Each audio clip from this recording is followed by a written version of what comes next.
Bonjour, bonjour. Aujourd'hui je reviens pour une nouvelle vidéo, donc je pense que vous reconnaissez ma tête make-upée de mon ancienne vidéo, parce que voilà, je filme 2 vidéos à la suite, comme je vous l'ai dit, j'aurai pas forcément le temps cette année, donc je vais faire au mieux. Alors là, voilà, je pense qu'on est à peu près bon luminosité. Au niveau du glow, on est beau.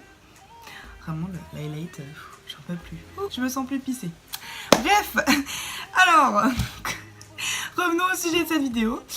Je voulais vous faire cette vidéo pour vous donner quelques conseils et vous expliquer un petit peu comment j'étais devenue bilingue.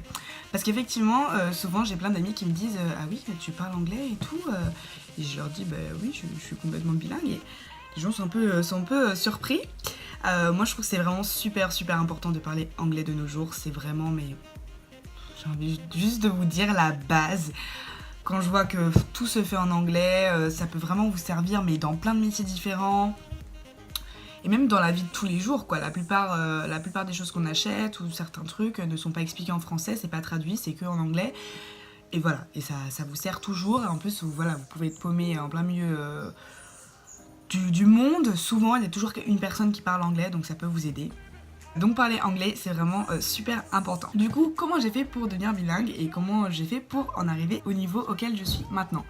Alors tout d'abord, ma mère avait fait des études pour être prof d'anglais, elle avait commencé une licence. Du coup, l'anglais, ça lui a toujours tenu à cœur.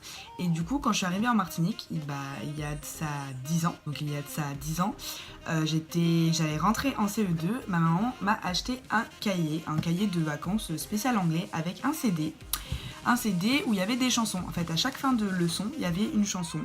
Et c'était des leçons donc basiques, sur What's my name, How old are you, vraiment tous les basiques de l'anglais, vraiment tous les basiques, je les ai appris là. Je les ai appris là, dans ce bouquin. J'essaierai de retrouver une photo ou de retrouver un lien, je vous le mettrai en barre d'infos. Mais bon, c'est un truc de base pour les enfants, mais c'est vraiment toutes mes bases, je les ai apprises là-dedans. Donc voilà, donc tout d'abord, voilà, j'ai eu ces prémices d'anglais. Et puis bon, j'ai continué à pratiquer l'anglais. Voilà, ma mère me faisait pratiquer. Quand elle m'emmenait à l'école, je ne pouvais parler qu'anglais dans la voiture, sinon je ne parlais pas. Voilà. Et j'ai fait différents cours d'anglais en fonction des années. Mais bon, j'ai rarement trouvé ce qu'il me fallait. Parce que vraiment, faites attention, des fois vous payez des cours d'anglais, mais les professeurs sont pas forcément... Enfin, je parle de cours particuliers. Les professeurs sont pas forcément top. Des fois, vraiment, vous payez un peu pour rien, j'ai envie de vous dire. Moi, je me suis fait avoir plusieurs fois en tout cas. Et jusqu'à trouver the teacher, la professeure, vraiment. C'est une américaine. Donc Katie, si tu passes par là, je te fais plein de bisous.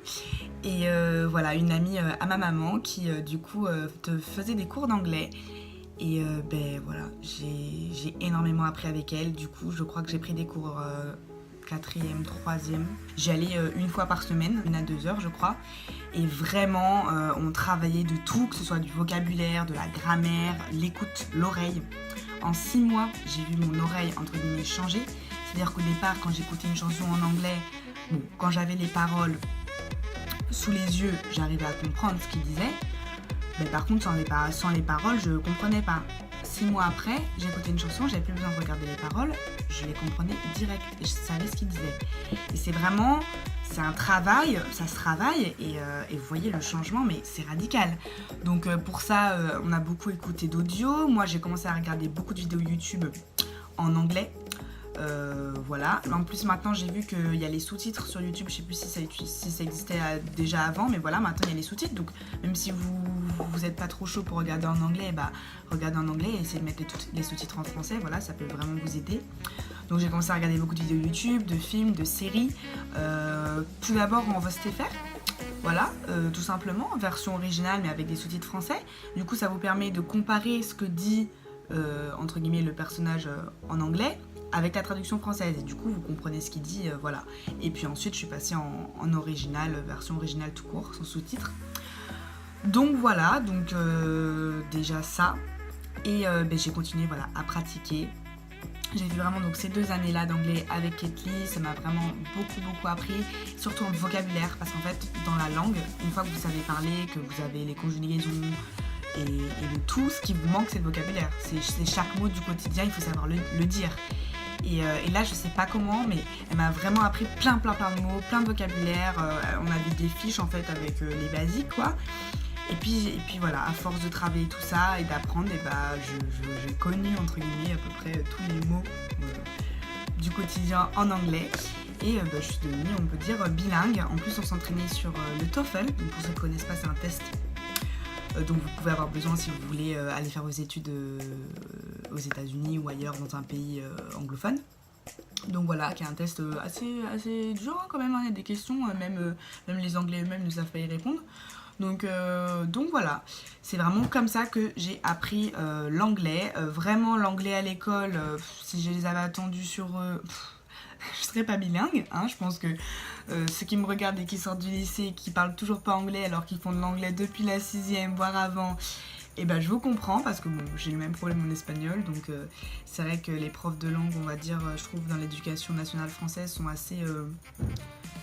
je sais pas, assez bizarre, chacun fait son propre programme, c'est difficile de tomber sur un bon prof avec qui on va vraiment apprendre et devenir bilingue, hein. C'est vraiment rare. Donc voilà, donc si vous me regardez et que vous aimeriez parler plus anglais, etc., je vous conseille vraiment de vous prendre en main, tout simplement, de ne pas attendre sur les autres, de ne pas attendre sur l'école et de vous-même commencer à lire en anglais, effectivement aussi, prendre des bouquins en anglais, etc., à regarder des vidéos en anglais, etc. pour travailler votre oreille, apprendre bien aussi les bases, parce que je vois aussi qu'il y en a qui parlent pas anglais, mais parce qu'ils n'ont pas les bases en tête, et c'est vrai que sans les bases, c'est pas possible. Donc vraiment, faut que vous soyez au point sur vos bases, et rien que par exemple les verbes... comment on appelle ça? Les verbes irréguliers, je crois. Oui, c'est ça. Les verbes irréguliers, en tout cas, qui ne finissent pas par ED, entre guillemets, à la fin quand on parle au passé, apprenez-les, vraiment, moi je crois que je les connaissais depuis la 6e et ça m'a beaucoup aidé parce que bon, c'est des mots entre guillemets, des verbes que tu utilises au quotidien et si tu sais pas les conjuguer au passé, t'es mort. En plus, vraiment, je trouve que en anglais, c'est pas aussi compliqué que l'espagnol, il vous faut le présent, le passé, c'est simple, vous avez ED après chaque verbe ou alors les verbes irréguliers. Et le futur, vous mettez I will devant votre verbe au présent. Enfin voilà, vraiment c'est pas ultra compliqué. Et voilà. Donc du coup c'est un peu les conseils que j'avais à vous donner et un petit peu mon expérience que je voulais partager. Je voulais aussi vous dire qu'il y a certains sites qui sont vraiment super bien pour apprendre l'anglais, où justement il y a de la grammaire, du vocabulaire, etc. Alors il y en a qui sont payants, il y en a qui sont gratuits. J'ai pas trop de sites en tête, je crois, à part Babel, peut-être B-A-B-E-L. Mais voilà, il y a des sites qui sont vraiment cool aussi si vous vous sentez pas de vous-même de vous faire un programme et de travailler votre anglais. Vous pouvez vous inscrire, je pense que ça pourrait vous aider. Donc voilà, c'est un petit peu tout. Du coup, si vous voulez entendre mon anglais ou que je vous fasse des vidéos en anglais, parce qu'effectivement au départ j'avais hésité à faire ma chaîne en anglais. Et après je me suis dit que la plupart des gens qui allaient me suivre allaient sûrement parler français. Et du coup, bon voilà, tout le monde n'est pas bilingue justement. Donc, mais n'hésitez pas à me dire si vous voulez que je vous fasse une vidéo tout en anglais. Il n'y a pas de souci. Donc voilà. Ah oui. Et dernière précision, moi j'ai appris l'anglais entre guillemets avec l'accent américain parce que ma prof Ketly était américaine et j'ai toujours plus eu la culture américaine que britannique. C'est vrai que les chansons m'ont beaucoup aidé parce que vu que j'aime beaucoup le chant, je m'amusais à traduire les paroles des chansons, etc. Donc c'est vrai que depuis que je suis toute petite, pour ça j'écoute beaucoup d'anglais et ça me sert. Donc moi je suis vraiment plus anglais américains à l'école, ils sont plus anglais britanniques. Moi perso je ne supporte pas l'accent britannique, excusez-moi s'il y en a qui me regardent, je trouve que c'est un peu trop tea time, hautain, j'ai du mal souvent à l'écouter, hein. La preuve, toutes mes youtubeuses américaines que je suis sont américaines, toutes les musiques américaines oui, ça paraît logique, bref, toutes les youtubeuses que je suis sont souvent américaines et il y en a très peu des britanniques que j'arrive à supporter à l'oreille, donc voilà. This video is over and I see you next time for a new video. Bye bye!